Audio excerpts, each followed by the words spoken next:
అయితే పాండవులందరికన్నా ముందు కర్ణుడే పుట్టిండా? అవును, కర్ణుడు పెళ్లికి ముందే పుట్టిండు. కుంతి తన రాజ్యానికి ఎంతో అందమైన యువరాణి అయింది. అట్లనే తనకి ఆ వరం మీద ఉన్న క్యూరియాసిటీ కూడా పెరుగుకుంటా వచ్చింది. ఆ వరం అసలు పనిచేస్తుందా అని చెప్పి ట్రై చేద్దామని సూర్య భగవాను పిలుస్తుంది. కర్ణుడు వస్తాడు. తన పేరు చరిత్ర మర్చిపో, సూర్యపుత్ర వైకర్త కర్ణ.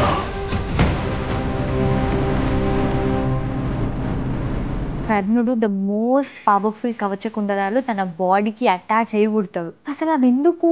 అవి కర్ణునితో ఉన్నంత వరకు ఆయనని ఓడించడం ఎవ్వరి వల్ల కాదు. కర్ణుడు కుంతి ఇయర్ నుండి పుడతాడు. ఇయర్ నుండి మనం కర్ణబేడి అని అంటాం. అందుకే కర్ణుడికి ఆ పేరు వచ్చింది. కర్ణుడు చాలా బలవంతుడు అండ్ మహాభారతంలో మెయిన్ క్యారెక్టర్. కానీ కుంతి చాలా భయపడుతుంది. ఇప్పుడు రాజ్యంలో అందరిని ఎలా ఫేస్ చేయాలి, అందరు ఏమనుకుంటారు అన్ని ఆలోచించి ఏం చేయాలో అర్థం కాక కర్ణుడిని ఒక బాస్కెట్ లో పెట్టి తన పక్కనే ఉన్న నదిలో వదిలేస్తుంది. సూర్య భగవంతుని మొక్కుతుంది. తప్పని పరిస్థితుల్లో ఇలా చేయాల్సి వస్తుంది, నా కొడుకుని చూసుకోవాల్సిన బాధ్యత నీదే స్వామి అని సూర్య భగవాను ప్రార్థిస్తుంది. అప్పుడే కర్ణుడు రథసారథి అయిన అతిరథ దంపతులకు దొరుకుతాడు. అధిరథ ఇంకా రాధకు పిల్లలు లేరు. సో వాళ్ళు కర్ణుడిని చాలా బాగా చూసుకుంటారు. అప్పుడే కర్ణుడికి రాధేయ అని పేరు వచ్చింది. తర్వాత కుంతికి పెళ్ళి అవుతుంది. సైమల్టేనియస్ గా ధృతరాష్ట్రునికి గాంధారితో పెళ్ళి అవుతుంది. గాంధారి వాళ్ళ స్టోరీ మనం నెక్స్ట్ వీడియోలో తెలుసుకుందాం. సో అదే వరాన్ని యూజ్ చేసి పాండవులు పుడతారా? నిన్న చెప్పింది గుర్తుంది కదా పాండురాజుకు వచ్చిన శాపం గురించి. కుంతి పాండురాజుకి తనకున్న వరం గురించి చెప్పంగానే పాండురాజు చాలా హ్యాపీగా ఫీల్ అవుతాడు. సో వాళ్ళిద్దరూ ఈ వరాన్ని యూజ్ చేసి పిల్లల్ని కనాలని అనుకుంటారు. పాండురాజుకి ధర్మాన్ని అనుసరించే కొడుకు కావాలి అని అనుకుంటాడు. అప్పుడే యమధర్మరాజుని పిలుస్తారు. యమధర్మరాజు యుధిష్ఠిరుడిని ప్రసాదిస్తాడు.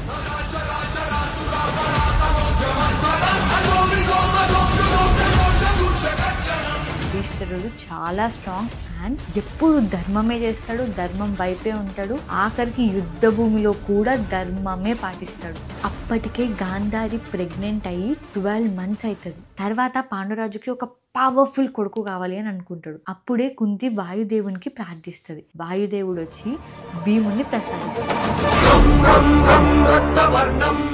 భీముడికి 1000 ఏనుగుల బలం ఉంటది. అదే రోజు గాంధారికి దుర్యోధనుడు ఉడతాడు. అదే రోజు సాయంత్రం భీముడిని ఎత్తుకొని కుంతి కొండపైన నిల్చుని ఉంటది. దూరంలో ఉన్న ఒక సింహం గర్జించగానే కుంతి భయపడి భీముడిని వదిలేస్తుంది. భీముడు కొండ మీద నుంచి కింద పడిపోతాడు. అయ్యా, కొండ మీద నుంచి కింద పడిపోతాడా? కుంతి పాండురాజు భయంతో వెళ్ళి చూస్తే భీముడు నవ్వుకుంటా ఆడుకుంటా ఉంటాడు. అప్పుడే కుంతికి పాండురాజు భీముడి స్ట్రెంత్ ఏందో అర్థమవుతుంది. అట్లనే 1 సంవత్సరం గడిచిపోయిన తర్వాత పాండురాజు కుంతి ఇంద్రుడిని ప్రార్థిస్తారు. అప్పుడే విలువిద్యలో వీరుడైన అర్జునుడు జన్మిస్తాడు.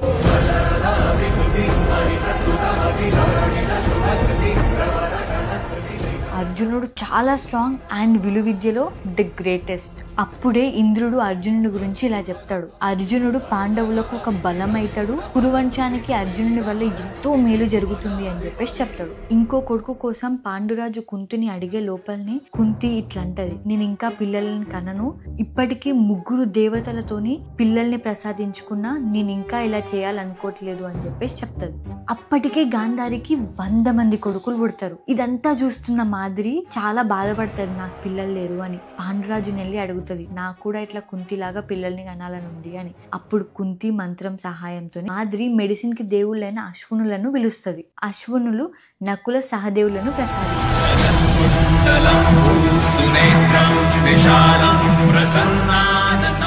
నకులుడు ఆయుర్వేదంలా, సహదేవుడు ఆస్ట్రాలజీలా ది గ్రేటెస్ట్. వీళ్ళిద్దరిని కత్తి యుద్ధంలో ఓడించే వీరులే లేరు. పాండవులు 5, కౌరవులు 100 మంది. పాండురాజు ఫస్ట్ రాజు ఉండే కదా, పిల్లలు లేరని రాజ్యాన్ని వదిలిపెట్టేసిండు. సో ఇప్పుడు పాండురాజు పిల్లలు రాజు అవుతారా, లేకపోతే ఇప్పుడున్న ధృతరాష్ట్రుని పిల్లలు రాజు అవుతారా? అసలు ఎవరు రాజు అవుతారు? అసలు 100 మంది పిల్లలు ఎట్లా పుడతారు? అదంతా తెలవాలంటే నువ్వు ముందు గాంధారి స్టోరీ తెలుసుకో.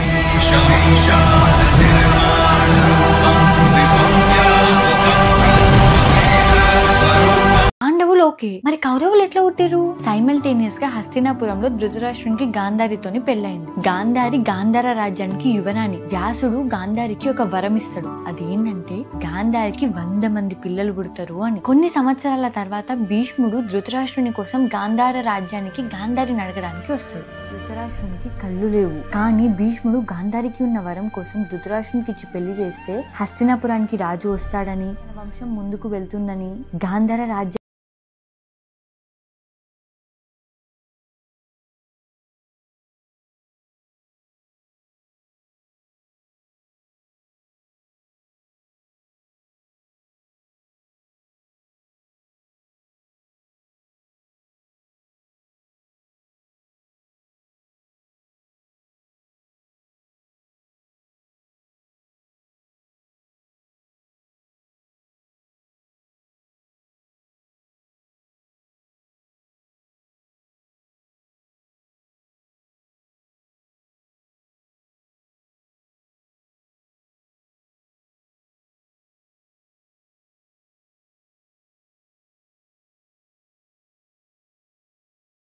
యుధిష్ఠిరుడు పుట్టిండు అన్న వార్త తెలుస్తుంది. అంతే గాంధారి హార్ట్ బ్రేక్ అవుతుంది. రాజ్యంలో అందరూ వేరే వేరే మాటలు అంటుంటారు. కోపం బాధ తట్టుకోలేక ఏడ్చుకుంటా తన కడుపునే తను చాలా గట్టిగా కొట్టుకుంటది. అప్పుడే పెయిన్స్ వచ్చి తను ఒక పెద్ద ప్రాణం లేని మాంసపు ముద్దకి జన్మనిస్తుంది. అంతే గాంధారి కొలాప్స్ అయిపోతుంది. అసలు ఏం అర్థం కాదు. అందరూ షాక్ లో ఉండిపోతారు. పాపం గాంధారి ఎవరు ఏం అనలేదా మరి? హస్తినాపురం రాజ్యానికి మహారాణి గాంధారి ఒక ప్రాణం లేని మాంసపు ముద్దకి జన్మనిచ్చింది. ధృతరాష్ట్రునికి కళ్ళు లేవని తెలిసినా కూడా పెళ్లి చేసుకుంది. తన బలం, తనకున్న వరం ఆ 100 మంది పిల్లలు. కానీ ఇప్పుడు తన కళ్ళ ముందు ఒక ప్రాణం లేని మాంసపు ముద్ద మాత్రమే మిగిలింది. ఆ రోజు గాంధారి పడ్డ బాధ మాటల్లో చెప్పలేము. ఇంకా చేసేదేం లేక ఆ మాంసపు ముద్దని పడేద్దాం అనుకుంటారు. ఇప్పుడే అక్కడికి వ్యాసుడు వస్తాడు. గాంధారి వ్యాసుని నిలదీస్తుంది, నువ్వు నాకు ఇచ్చిన వరం ఇదా అని. దానికి వ్యాసుడు, నేనిచ్చిన వరం ఎప్పటికీ తప్పు కాదు. ఆ మాంసపు ముద్ద మీద వాటర్ పోసి 100 భాగాలు చేసి కుండలో పెట్టి బటర్ వేసి పెట్టమని చెప్పి అక్కడి నుండి వెళ్ళిపోతాడు. అప్పుడు కొందరు మునుల సహాయంతో ఆ మాంసపు ముద్దని 100 భాగాలు చేస్తారు. ఒక్కొక్క భాగం మన థంబ్ సైజ్ ఉంటది. ఒక్కొక్క భాగాన్ని ఒక్కొక్క కుండలో పెట్టి అట్లా 100 కుండల్లో బటర్ వేసి క్లోజ్ చేసేసి పెడతారు. కొన్ని నెలల తర్వాత ఫస్ట్ కుండ పగులుతుంది. అదే రోజు కుందికి భీముడు జన్మిస్తాడు. ఆ పగిలిన కుండల నుంచి దుర్యోధనుడు.